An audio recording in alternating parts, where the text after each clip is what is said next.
Hello दोस्तों, welcome to my YouTube channel. My name is Usama Husnain. दोस्तों basically जो सी आज की हमारी वीडियो है इसमें हम लैब नंबर 10 देखेंगे और लैब नंबर 10 में हम बेसिकली मल्टीप्लेक्सर और डी मल्टीप्लेक्सर को क्या करेंगे, चेकआउट करेंगे। बेसिकली आज की जो सी वीडियो है इसमें मैं सारा का सारा आपको थ्योरेटिकल पार्ट बताऊंगा कि हमारे पास मल्टीप्लेक्सर क्या होता है, डी मल्टीप्लेक्सर क्या होता है, इसकी जो सी डायग्राम है, सर्किट डायग्राम है, वो कैसे बेसिकली वर्कआउट करती है, और इसका जो सा आईसी है वैसे वो किस तरह हम उसको यूज़ करते हैं। अगर हमने अपने ट्रेनर्स के ऊपर उसको यूज़ करना है तो हम कैसे उसको क्या करेंगे, यूज़ करेंगे। उसकी पिंस को हम देखेंगे कि अगर उसकी जो सी आपके पास आईसी की जो सी पिंस होती हैं वो कहाँ कहाँ पर आप लोग अपने इनपुट्स पर ऐड कर सकते हैं, कहाँ पर आप सिलेक्टर्स आप लोग अप्लाई करेंगे, फिर कहाँ कहाँ से आपको क्या होंगे, आउटपुट जनरेट होंगे। उसके साथ ही साथ हम इनका ट्रुथ टेबल देखेंगे और ये देखेंगे कि कैसे हम मल्टीप्लेक्स और डीमल्टीप्लेक्सर का क्या कर सकते हैं, ट्रुथ टेबल डिज़ाइन कर सकते हैं। तो इसकी जो सा इस वीडियो का जो सा या इस लैब 10 का जो सा पार्ट 2 होगा उसमें मैं सारा का सारा आपको प्रैक्टिकल काम करके दिखाऊंगा, जिसमें मैं आपको मल्टीप्लेक्सर और डीमल्टीप्लेक्सर इंप्लीमेंट करके दिखाऊंगा ट्रेनर्स के ऊपर। और वहां से मैं आपको जो से आउटपुट्स हैं वो अपने जो से आज हम टेबल के अंदर आउटपुट जनरेट करेंगे उसके साथ मैच करेंगे और चेकआउट करेंगे कि क्या हमारे जो से ऑब्जर्वेशन है और जो से हमने खुद यहाँ पर आज काम करके आउटपुट जनरेट करेंगे, क्या वो हमारे पास मैच होते हैं कि नहीं होते। तो बस मेरी छोटी सी रिक्वेस्ट आपसे ये है कि आपने क्या करना है, इस वीडियो को लास्ट तक देखना है। अगर ये वीडियो मेरी आप लोगों को अच्छी लगे तो प्लीज़ मेरे चैनल को सब्सक्राइब करें, वीडियो को लास्ट में लाइक करें, अपने फ्रेंड्स के साथ शेयर करें। अगर किसी बच्चे की किसी भी तरह की कोई भी क्यूरी है तो वो क्या करे, कमेंट सेक्शन में जाके अपनी क्यूरी को पुट कर दे। मैं एज सोन एज पॉसिबल उसको क्या करूंगा, वहां पर रिप्लाई करूंगा। तो चले हम क्या करते हैं, वीडियो को आगे स्टार्ट करते हैं। तो बेसिकली जो सी आज की वीडियोस में हमने लैब 10 देखना है, तो लैब 10 में हमने मल्टीप्लेक्सर और डी मल्टीप्लेक्सर को क्या करना है, देखना है। सबसे पहले हम बात करते हैं मल्टीप्लेक्सर की। हम यहाँ पर आ जाते हैं, ठीक है। यहाँ पर मैं लिख देता हूँ मल्टीप्लेक्सर, यहाँ इधर लिख देता हूँ मल, लिख देता हूँ और इधर लिख देता डी मल्टीप्लेक्सर, DMUL। ठीक है, मल लिख दिया और यहाँ पर मैंने DMUL लिख दिया। मल का मतलब मल्टीप्लेक्सर और डी मल का मतलब है डी मल्टीप्लेक्सर।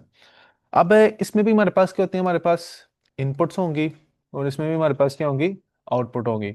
इसमें भी हमारे पास बेसिकली क्या होगी, इनपुट होगी, और इसमें भी हमारे पास बेसिकली क्या होगी, आउटपुट होगी। अब जो सा जब आप मल्टीप्लेक्सर यूज करते हैं ना, तो जो सा उसका इनपुट होती है ना वो बेसिकली क्या होती है, 2 की पावर n होती है। और जो सी इसमें आउटपुट होती है, हमेशा इसमें आउटपुट क्या होगी, 1 होगी। मल्टीप्लेक्सर में इनपुट्स कितनी होती है, 2 की पावर n करेंगे तो जो रिजल्ट आएगा वो उसका क्या होगा, इनपुट होगी। और इसमें आउटपुट क्या होती है, हमेशा 1 इसकी क्या होती है, आउटपुट होती है। और उसी तरह जो सा आपका डी मल्टीप्लेक्सर होता है, इसमें आपके पास इनपुट 1 होती है और इसमें आउटपुट कितनी होती है, 2 की पावर n क्या होती है, आउटपुट होती है। ठीक है, मल्टीप्लेक्सर में इनपुट्स क्या होंगे हमारे पास, 2 की पावर n होगी, आउटपुट क्या होगी, 1 होगी। उसी तरह डी मल्टीप्लेक्सर में इनपुट हमारे पास 1 होगी और आउटपुट क्या होगी, 2 की पावर n होगी। अब हम बात करते हैं कि फॉर एग्जाम्पल अगर हमारे पास n हमारे पास क्या आ जाए, 2 आ जाए, n आ जाए हमारे पास 2 आ जाए। तो मल्टीप्लेक्सर अगर मैं इंप्लीमेंट कर रहा हूं तो इसमें क्या होगी, मेरे पास 4 मेरे पास क्या आ जाएगी, इनपुट्स आ जाएंगी। क्योंकि 2 की पावर n करूंगा तो वो मेरे पास क्या आ जाएंगी, इसमें इनपुट्स आ जाएंगी। एन 2 है तो इसकी पावर 2 की, तो मेरे पास 4 इनपुट्स आ गई और एक मेरे पास क्या आ गई, आउटपुट आ गई। अब यहां पर क्या होता है, बेसिकली ना जब आप लोग मल्टीप्लेक्सर इंप्लीमेंट करते हैं ना, तो जो से इसकी आउटपुट होती है ना वो बेसिकली क्या कर रही होती है, इसके इनपुट के ऊपर क्या कर रही होती है, डिपेंड कर रही होती है। इसके ऊपर डिपेंड कर रही होगी, या वो इसके ऊपर डिपेंड कर रही होगी, या वो इसके ऊपर डिपेंड कर रही होगी, या वो क्या कर रही होगी, इसके ऊपर डिपेंड कर रही होगी। फॉर एग्जाम्पल इसको मैं कह देता हूँ, ये मेरे पास ए है, ये मेरे पास बी है, ये मेरे पास सी है, ये मेरे पास क्या है, डी है। ठीक है, अब फॉर एग्जांपल मेरी जो सी इनपुट है, अगर वो मेरे पास ए के ऊपर क्या कर रही है, डिपेंड कर रही है, तो मेरे पास आउटपुट क्या आ जाएगी, यहाँ पर ए आ जाएगा। और इसी तरह अगर मेरी जो सी इनपुट है, अगर वो मेरे पास बी के ऊपर डिपेंड कर रही है, तो मेरे पास यहाँ पर आउटपुट क्या आ जाएगी, बी आ जाएगी। और इसी तरह अगर मेरी जो सी इनपुट है वो सी के ऊपर डिपेंड कर रही है, तो मेरे पास यहाँ पर आउटपुट क्या आ जाएगी, सी आ जाएगी। और इसी तरह अगर जो सी मेरी इनपुट है वो अगर मेरे पास डी के ऊपर डिपेंड कर रही है, तो मेरे पास यहाँ पर क्या आ जाएगा, डी आ जाएगा। ठीक है, हमेशा जो सी मल्टीप्लेक्सर है उसकी जो सी आउटपुट होती है ना वो हमेशा किसके ऊपर डिपेंड कर रही होती है, इसके इनपुट्स के ऊपर डिपेंड कर रही होती है। अब यहाँ पर ये मेरा कंसर्न आता है, यहाँ पर ये आपके पास सवाल आना चाहिए, हमें कैसे पता चलेगा, लाइक मल्टीप्लेक्सर को कैसे पता चलेगा कि यहाँ पर मैंने कौन सी इनपुट को सिलेक्ट करके अपनी आउटपुट क्या करनी है, जनरेट करनी है। कैसे पता चलेगा कि मैंने ए को सिलेक्ट करके अपनी आउटपुट ए जनरेट करवानी है, या मैंने बी को सिलेक्ट करके अपनी आउटपुट बी जनरेट करवानी है, या मैंने सी को सिलेक्ट करके अपनी आउटपुट सी जनरेट करवानी है, या मैंने डी को सिलेक्ट करके करके अपनी आउटपुट डी क्या करनी है, जनरेट करनी है। ये मल्टीप्लेक्सर का बेसिकली कैसे पता चलेगा, तो इसके लिए हमारे पास होते हैं सिलेक्टर्स होते हैं, ठीक है ना। जो सिलेक्टर्स होते हैं जो मल्टीप्लेक्सर में हम यूज करते हैं, वो हमें बताता है कि अब जो है ना आपने इनपुट ए को यूज करके आपने क्या करनी है, अपनी आउटपुट निकाल लेनी है, इनपुट बी को यूज करके आपने क्या कर लेनी है, अपनी आउटपुट निकाल लेनी है। अब सिलेक्टर्स को देखते हैं। अब बेसिकली सिलेक्टर कैसे होंगे, अब यहां पर देखें एन की पावर आपके पास 2 है, तो यहां पर क्या होंगे, आपके पास दो सिलेक्टर आ जाएंगे। एक का नाम आ जाएगा S0, एक का नाम क्या आ जाएगा S1। अब इसके कॉम्बिनेशन कितने होंगे, एक तो होगा 0 0, एक होगा 0 1, एक होगा 1 0, और एक क्या आ जाएगा आपके पास 1 1 आ जाएगा। एक क्या आएगा 0 0, एक क्या आएगा 0 1, अगला क्या आएगा 1 0, और अगला आ जाएगा 1 1। अब यहां पर देखिए ये 0 0 है, ये हमारे पास क्या है 0 0 है। इसका क्या मतलब है, इसकी जो सी आउटपुट आती है वो क्या आती है, मेरे पास 0 आती है, तो इसका क्या मतलब है, ये ए को सिलेक्ट करके क्या कर देगा, आपको ए जनरेट कर देगा। अगर इसके S0 में भी 0 और S1 में भी 0, तो ये किसको रिप्रेजेंट करेगा, आउटपुट को, ए आउटपुट को क्या करेगा, रिप्रेजेंट करेगा। अभी अब S0 में आपके पास 1 आ जाए और S1 में आपके पास 0 आ जाए, तो ये किसको रिप्रेजेंट करेगा, बी को, तब क्या आपके पास आउटपुट आएगी, बी आएगी। इसी तरह 1 0 में बात करें तो आपके पास क्या आ जाएगी, आउटपुट सी आ जाएगी। इसी तरह 1 1 अगर आप पास करेंगे तो डी आ जाएगी। तो इसका क्या मतलब है, मल्टीप्लेक्सर की जो सी आउटपुट डिपेंड करती है वो इनके ऊपर डिपेंड करती है, और ये बताने के लिए हम क्या यूज करते हैं, अपने सिलेक्टर्स यूज करते हैं, ठीक है ना। सिलेक्टर्स की वैल्यूज के मुताबिक हम क्या बताएंगे, अपने मल्टीप्लेक्सर को बताएंगे कि आपने ए को आउटपुट में लेना है, आपने बी को आउटपुट में लेना है, सी को आउटपुट में लेना है, या डी को आपने क्या करना है, आउटपुट में लेना है। ये बेसिकली आपका क्या काम करता है, इतना मल्टीप्लेक्सर का काम होता है, ठीक है। इतनी समझ लगी आपको। अब हम चलते हैं डी मल्टीप्लेक्सर के पास। डी मल्टीप्लेक्सर क्या कहता है, वो ये कहता है कि आपकी जो सी इसमें जो सी आउटपुट होगी, वन आउटपुट होगी, और आउटपुट जो सी इनपुट 1 होगी, और आउटपुट क्या होगी, 2 की पावर n होगी। अब यहां पर मैं कंसीडर करता हूं n मेरे पास क्या है, 2 है। अब मैं यहां पर क्या करने लगा हूं, डी मल्टीप्लेक्सर को इंप्लीमेंट करने लगा हूं। यहां पर मैंने क्या लिख दिया, डी मल्टीप्लेक्सर लिख दिया। यहां पर आपके पास एक इनपुट होगी, और उसी तरह यहां पर क्या आ जाएगी, आपके पास 4 आउटपुट्स आ जाएंगे।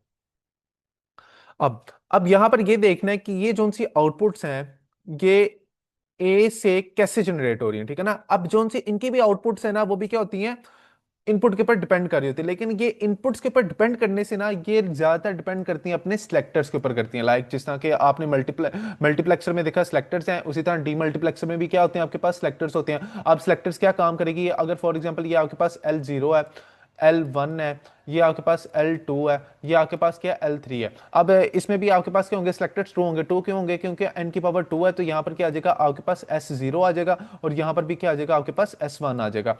अब यहाँ पर ये 0 0 वैल्यू होगी, यहाँ 0 1 होगी, उसी तरह यहाँ पर 1 0 होगा, और उसी तरह यहाँ पर क्या होगी, वैल्यू 1 1 होगी। अब 0 0 के लिए इसकी आउटपुट बोला क्या होगी, ये L0 इसमें एक्टिवेट होगा, बाकी सारे क्या होंगे, 0 0 होंगे। लाइक इसमें 1 हो जाएगा, ये क्या हो जाएंगे, इसमें 0 0 हो जाएंगे। उसी तरह ये 0 1 में क्या होगा, L1 को ये क्या करेगा, एक्टिवेट करेगा, बाकी सारों को क्या कर देगा, 0 कर देगा, 1 0 0। अब इस केस में क्या होगा, आपके पास L2 होंगे, और L2 का क्या मतलब है कि इसको ये 1 करेगा, बाकी सारों को क्या कर देगा, 0 कर देगा। इस केस में क्या होगा, L3 इसका एक्टिवेट होगा, बाकी सारे क्या हो जाएंगे, 0, ये भी 0, ये भी 0, ये भी 0, बस ये क्या आ जाएगा, आपके पास 1 आ जाएगा।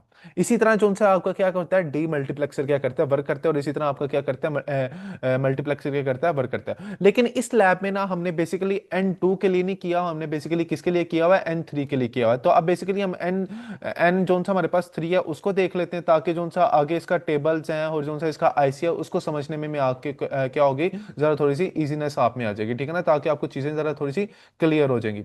लाइक अगर मैं इसको यहाँ से रब कर दूं, यहाँ से इसको मैं कर देता हूँ, इरेज कर देता हूँ, ठीक है। यहाँ पर मार्कर, यहाँ पर लिख देता हूँ मैं डी मल लिख देता हूँ, ठीक है। अब इनपुट के लिए इसमें क्या होगी, 2 की पावर n होगी, और आउटपुट क्या होगी, इसमें 1 होगी। इसमें इनपुट 1 होगी और आउटपुट क्या होगी, 2 की पावर n होगी। अब जैसा कि इस लैब में हमने बेसिकली N3 के ऊपर काम करना है, 3 बिट्स के ऊपर काम करना है, तो इसके मुताबिक देखते हैं। 2 में मैंने इसलिए बताया ताकि थोड़ी सी ना जो सी आपकी लॉजिक है ना, वो आपकी जरा बिल्ड हो जाए, आपको समझ लगे मल्टीप्लेक्सर और डी मल्टीप्लेक्सर क्या होता है, क्योंकि छोटे से अगर स्टार्ट करें ना तो वो ज्यादा ईजी होता है। अब यहां पर मैं बना लेता हूं अपना मल्टीप्लेक्सर। ये मैंने मल्टीप्लेक्सर बना लिया, ये मेरे पास क्या है, 3 × 1 का मल्टीप्लेक्सर है। अब इसमें इनपुट्स मेरे पास क्या होंगी, 2 की पावर 3 करूंगा तो 8 आ जाएगा, 1 2 3 4 5 6 7, ये आ गया आपके पास 8, और ये आपके पास क्या आ गया इनपुट 1। अब n की पावर 3 थी तो इसमें सिलेक्टर्स कितने बन जाएंगे, ए 3, 1 2 3, एक का क्या नाम आ जाएगा S0, S1, S2। अब इनकी जो सी वैल्यू होगी वो क्या होगी, 0 0 0। उसी तरह लाइक 4 0 इधर आ जाएंगे, 4 1 आ जाएंगे, 1 2 3 4। उसी तरह 2 0 2 1, 2 0 2 1 आ गए। उसी तरह यहाँ पर 1 0 1 0 1 0 1 0 1। अब ये देखो, अब अगर यहाँ पर ये मेरे पास क्या है, D0 है, फॉर एग्जाम्पल मैं इसको कर लेता हूँ D0 से D7 तक, ये मेरे पास क्या है वैल्यूज हैं, ठीक है। अब फॉर एग्जाम्पल अब अगर मैं अपने सिलेक्टर्स को क्या देता हूँ, 3 0 दे देता हूँ, 0 0, तो इसका क्या मतलब है, कौन सी मेरी आउटपुट है मेरे पास आएगी, D0 की। इसका क्या मतलब है, जो D0 में होगा ना वही यहां पर मेरे पास क्या आ जाएगा, मेरी आउटपुट आ जाएगी।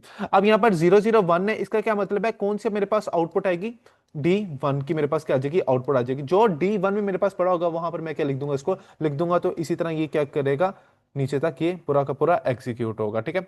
अब उसके रिस्पॉन्स में हम देख लेते हैं जो सा हमारा डीमल्टीप्लेक्सर होता है वो कैसे काम करता है। अब डीमल्टीप्लेक्सर में मैंने क्या करना है, n की पावर 3 लेनी है इसमें, n की पावर मैंने क्या ले ली, 3 ले ली। अब इसको मैं ऐसे एज इट इज कर देता हूँ। अब इसमें मेरे पास क्या होगी, एक इनपुट होगी और 8 मेरे पास क्या होंगे, आउटपुट होंगे, 1 2 3 4 5 6 7, ये मेरे पास आ गई 8 आ गई। इसी तरह D0, या इसको मैं कह देता हूँ O0, ठीक है ना, O0 से लेकर O7 तक क्या होगा मेरे पास यहाँ पर आ जाएगी। और इसी तरह यहाँ पर भी क्या होंगे, मेरे पास 3 सिलेक्टर्स होंगे, S0, S1 और S2, लाइक एक, इनकी वैल्यूज होंगी 1 2 3 4, 1 2 3 4, 1 2 1 1, 0 0 1 1। उसी तरह यहाँ पर 0 1 0 1 0 1 0 1, ये आ गया। अब क्या करेंगे, यहाँ पर मेरे पास क्या आ गई, इनपुट आ गई मेरे पास, ठीक है, ये मेरे पास इनपुट आ गई। अब अगर 0 0 होगा, इसका क्या मतलब है, इसमें आउटपुट 0 आपके पास एक्टिवेट होगा, बाकी सारे आपके पास क्या आ जाएंगे, यहाँ पर 0 0 आ जाएंगे। उसी तरह 0 1 होगा, इसका क्या मतलब है, आउटपुट आपके पास 1 एक्टिवेट होगी, बाकी सारे यहाँ पर क्या आ जाएंगे, आपके पास 0 0 आ जाएंगे। उसी तरह 0 1, इसका क्या मतलब है, आउटपुट 3 आपके पास एक्टिवेट होगी, आउटपुट 3 एक्टिवेट होगी, बाकी सारे यहाँ पर क्या आ जाएंगे, आपके पास 0 आ जाएंगे। इसका क्या मतलब है, आउटपुट आपके पास जो सी है 4 आपके पास एक्टिवेट हो जाएगी, बाकी सारे यहाँ पर क्या आ जाएंगे, 0 आ जाएंगे। इसी तरह ये एंड तक क्या होगा, आपका पूरा का पूरा एग्जीक्यूट होगा। और ये क्या होता है आपके पास 1 × 3, ये क्या बन गया आपके पास, 1 × 3 का डीमल्टीप्लेक्सर बन गया। तो बेसिकली इनकी वर्किंग ऐसी होती है। तो आप इनके हम आईसीस को देख लेते हैं और वहां से हम आगे चीजों को क्या करते हैं, स्टार्ट करते हैं। ये बेसिकली इसका क्या बना हुआ है, टेबल बना हुआ है, ठीक है। यहाँ पर मल्टीप्लेक्सर लिखा है, यहाँ पर डीमल्टीप्लेक्सर लिखा है, ये टास्क 1 है। अब जो सा मल्टीप्लेक्सर है ना, यहाँ पर उसका जो सा है ना वो आईसी होता है, वो आईसी होता है 7415। तो मल्टीप्लेक्सर जब आप लोगों ने इंप्लीमेंट करना होता है ना, तो उसके लिए आप आईसी कौन सा यूज करते हैं, 7415 वाला आईसी क्या करते हैं, अब यूज करते हैं। अब इसमें जैसा कि मैंने आपको बताया कि ये मल्टीप्लेक्सर है, अब इसमें क्या होंगी, 8 इनपुट्स होंगी। अब यहाँ पर देखें 8 इनपुट्स को उसने D0 से लेकर D7 तक क्या किया होगा, रिप्रेजेंट किया होगा। तो यहाँ पर देखें ये D0 है, ये D1 है, D2 है, ये D3 है, ये D4 है, ये D5 है, D6 है, और ये क्या आपके पास D7 है। उसी तरह आपके पास क्या होंगे, 3 सिलेक्टर्स होंगे। अब यहाँ पर देखें उनका नाम क्या रिप्रेजेंट किया है, यहाँ पर लिखा है 3 सिलेक्टेड इनपुट्स ABC। अब ABC आपके पास क्या है, आपके सिलेक्टर्स हैं, जिसमें आपने क्या करनी है, अपनी ये वाली वैल्यूज पास करनी है, जिसकी बेस पर वो क्या करेगा, मुझे D0 से लेकर D7 में से कौन सी वैल्यू को क्या करना है, अपना आउटपुट कंसीडर करना है। अब यहाँ पर एक इनेबलर होता है, तो आपने उसको लगाना है, तो आप यूज करें। अब उसके बाद आता है आपका 1 बिट आउटपुट आता है। यहाँ पर Y क्या आपके पास, ये आपका पास क्या होगी, आपकी आउटपुट होगी। ये आउटपुट किसके पर डिपेंड करेगी, ये आपके इनपुट्स के ऊपर डिपेंड करेगी। लेकिन ये मल्टीप्लेक्स को कौन से बताएगा कि Y ने, आपके आउटपुट ने किस इनपुट के ऊपर क्या करना है, डिपेंड करना है, वो आपको ये 3 के 3 क्या करेंगे, सिलेक्टर्स आपको बताएंगे। उसी तरह 60 पर आपने वीसीसी लगा देना है, और 8 पर आपने ग्राउंड लगा देना है, 7 पर भी आपने क्या करना है, ग्राउंड लगा देना है, और 6 को आपने क्या करना है, एज इट इज छोड़ देना है। ये बेसिकली क्या था, आपके पास मल्टीप्लेक्सर था। अब हम आते हैं डीमल्टीप्लेक्सर के पास। ये डीमल्टीप्लेक्सर है, ठीक है। अब अगर आपने डीमल्टीप्लेक्सर को इंप्लीमेंट करना है तो उसके लिए कौन सा आईसी यूज होता है आपके पास? 74138 का क्या होता है आईसी आपके पास क्या होता है यूज होता है। अब इसके साथ देखें यहाँ पर क्या करना है आपने, एक आपके पास इनपुट होगी, तीन आपके पास सेलेक्टर्स होंगे, और यहाँ पर आठ आपके पास क्या होंगे? आउटपुट्स होंगे। अब यहाँ पर देखें, output zero, output one, output two, output three, output four, output five, output six, और ये क्या आपके पास? Output seven. ये आपके पास क्या आ गई? आपकी आठ आउटपुट्स आ गई। ठीक है, आठ आउटपुट्स आ गई। और इसके साथ यहाँ पर क्या आ गया? ए बी सी आपके पास क्या आ जाएगा? आपका सेलेक्टर्स आ जाएंगे। और इसके साथ यहाँ पर क्या लिखा हुआ है? 16। यहाँ पर क्या आपके पास? वीसीसी, और यहाँ पर क्या आपके पास? ग्राउंड है। तो ये बेसिकली यहाँ पर आप लोग वीसीसी ऐड कर दोगे, और यहाँ पर आप लोग क्या कर दोगे? अपना ग्राउंड ऐड कर दोगे। तो बेसिकली यहाँ पर जी एंड टू बी जोन है ना, ये बेसिकली आपके पास क्या होता है? आपका इनपुट होता है। अगर इसके बारे में मोर डिटेल्स देखनी है ना, तो यहाँ पर देखें, ये सारा कुछ इसने ना यहाँ पर बताया मैं आपको ना एक दफा ये डीमल्टीप्लेक्स का ना पढ़ के बता देता हूँ। अब यहाँ पर लिखा है A1 line to 8 line demultiplexer distributes one inputs to 8 outputs lines. Case में क्या होगी? आपके पास एक इनपुट होगी और आठ आपके पास क्या होंगे? इसमें आउटपुट्स होंगे। आईसी 74138, जिस तरह यहाँ पर देखें ना, IC 74138 which was use as a decoder in the last experiment will be use here as a demultiplexer. जो सा आपने वहां पर डिकोडर लास्ट लैब में, लाइक इनकोडर और डिकोडर में जो सा आपने डिकोडर यूज किया था ना, वही एज इट इज यहाँ पर क्या यूज हो रहा है? यहाँ पर डीमल्टीप्लेक्सर क्या हो रहा है? आपके पास यूज हो रहा है। The only difference between the previous circuit and present circuit will be addition of input through enabler and gate to the fourth pin of the eighth and gate। अब ना उनमें और इसमें भला क्या डिफरेंस है? जो सा ये है ना आपके पास फोर, ये बेसिकली आपको बताता है, इनेबलर आपको बताएगा कि आपने इसको as a demultiplexer use करना है, और क्या करना है? आपने इसको एज अ डिकोडर यूज करना है। अब यहां पर आते हैं the A B C inputs will serve as selector. के सिलेक्टिव इनपुट्स क्या होंगे आपके पास? ए बी सी क्या होंगे आपके पास? सेलेक्ट इनपुट्स होंगे। Note that the enable input of IC 74138 was not used during decoder operation। We will now use G2B pin of the IC for data signal inputs। अब यहाँ पर देखें G2B आपके पास यहाँ पर क्या हो रहा है? जो सी आपके पास डाटा इनपुट है ना, यहाँ पर डाटा इनपुट्स, वो आपके पास यहाँ पर क्या हो रही है? यूज हो रही है। वही we therefore need to keep pins G1 as high and G2B as low। हम क्या करेंगे? G1 को हम एज अ हाई कंसीडर करेंगे और G2E को एज अ लो कंसीडर करेंगे, so that the input signal remains present at the outputs of the input and on the fourth input pin of all the 8 NAND gates। Connection diagram and the truth table of the IC when used as a demultiplexer show below। Clock signals a very low signal as been used as input so that blinking of the LED will be observed। ठीक है, यहाँ पर आपको मैंने बता दिया कि ये आपके पास आउटपुट्स होंगी, आपके पास ये आपके सेलेक्टर्स होंगे, और ये आपके पास क्या होगी? आपकी ये आपके पास आउटपुट्स आ जाएंगे, सेलेक्टर्स आ जाएंगे, और ये आपके पास इनपुट्स आ जाएगी, और ये आपके VCC, और ये आपके पास क्या आ जाएगा? ग्राउंड आ जाएगा। अब इनके ना आप लोग डायग्राम बेसिकली ना ट्रूथ टेबल देख लें। तो मैं जो सा ट्रूथ टेबल है ना, इधर बना के आपको दिखा देता हूँ। अब बेसिकली क्या होता है ट्रूथ टेबल में? क्या आएगा? ये आपके पास क्या है? इसमें आपके पास तीन सेलेक्टर्स हैं। तो यहाँ पर बेसिकली ना सबसे पहले आपका होगा कि लाइक, अगर मैं इसको थोड़ा सा नीचे करके बना देता हूँ ना, यहाँ पर ना, यहाँ पर। अब जो सा इसका जो सा आपके पास टेबल बनेगा ना, वो कैसे बनेगा? फॉर एग्जांपल मल्टीप्लेक्सर का। अब इसमें क्या आपके पास तीन सिलेक्टर्स हैं, यहाँ पर क्या आ जाएगा? सिलेक्टर्स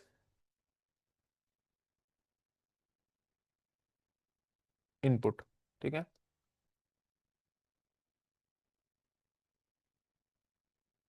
यहाँ पर क्या आ जाएगा आपके पास? यहाँ पर आपकी आउटपुट्स आ जाएंगी। ठीक है, ओके। अब सेलेक्टर्स में कितनी वैल्यू है आपके पास? तीन है, S0, S1, S2। उसी तरह इनकी वैल्यूज यहाँ पर लिख देंगे, 0, 0, 0, 0, 1, 1, 1, 1। उसी तरह यहाँ पर 0, 0, 1, 1, 0, 0, 1, 1। यहाँ पर क्या जगह? 0, 1, 0, 1, 0, 1, 0, 1। आप ये देखेंगे 0, 0 किसको रिप्रेजेंट कर रहा है? D0 को। तो यहाँ पर क्या आ जाएगा आपके पास? D0। उसी तरह यहाँ से एंड तक क्या आ जाएगा आपके पास? D7 आ जाएगा। ठीक है, ये आपके पास क्या आपका बेसिकली टेबल है, ट्रूथ टेबल है, जो रिप्रेजेंट कर रहा है आपके मल्टीप्लेक्सर को। अब जो सा इसका जो सा रिस्पॉन्स में जो सा आपके पास डीमल्टीप्लेक्सर है, उसमें क्या होगा? आपके पास एक आउटपुट होगी और एक इनपुट होगी, और आपके पास आउटपुट्स क्या होंगी? 8 आपके पास क्या आएंगी? आउटपुट्स आएंगी। अब वो देख लेते हैं कैसे होंगी। इसको मैं क्या करता हूँ, यहाँ से मैं रेज कर देता हूँ। ठीक है, इसको मैंने क्या किया, यहाँ से मैंने इरेज कर दिया। अब देखते हैं, अब इसमें क्या होगी? उसी तरह आपके पास तीन सिलेक्टर्स आ जाएंगे। इसको मैं करता हूँ, एक मिनट। 3 सेलेक्टर्स तो यूज़ करने ना, वो इधर ही लिख देते हैं, इसको मैं दोबारा बैक कर लेता हूँ।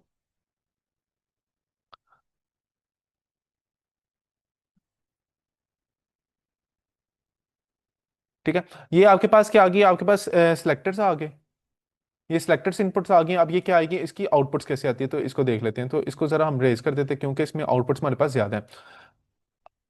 आउटपुट्स क्या है किसमें, इसमें कितनी है, 0 से लेकर 7 तक। 0 O 0 O 1 O 2 O 3 O 4 O 5 O 6, और यहाँ पर क्या आ गया आपके पास, O 7। अब ये 0 0 है, इसका क्या मतलब है, आउटपुट 0 आपके पास एक्टिवेट होगी, बाकी सारे आपके पास क्या होंगे, 0 होंगे। इसका क्या मतलब है, आउटपुट 1 आपके पास एक्टिवेट होगी, बाकी सारे आपके पास क्या होंगे, 0 होंगे।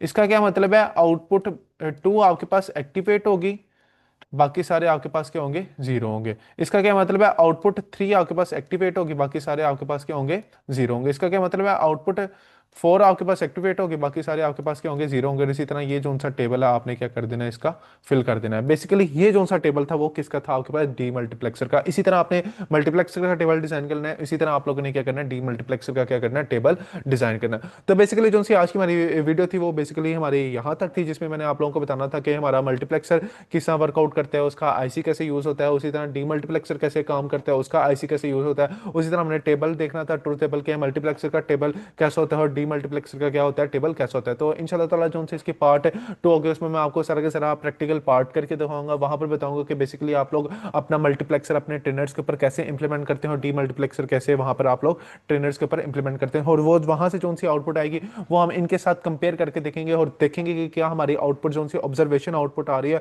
वो बिल्कुल हमारी करेक्ट आ रही है कि नहीं आ रही। तो बस मेरी आपसे छोटी सी रिक्वेस्ट यही है कि अगर आप लोगों को वीडियो अच्छी लगी हो तो प्लीज़ मेरे चैनल को लाजमी सब्सक्राइब करें, वीडियो को लाजमी लाइक करें, अपने फ्रेंड्स के साथ शेयर करें। अगर किसी बच्चे की किसी भी तरह की क्यूरी है तो वो क्या करे, कमेंट सेक्शन में जाकर अपनी क्यूरी को पुट कर दे, मैं एज सोन एज पॉसिबल उसको क्या करूंगा, वहां पर रिप्लाई करूंगा। तो इंशाल्लाह ताला मिलते हैं हम अपनी नेक्स्ट वीडियो में।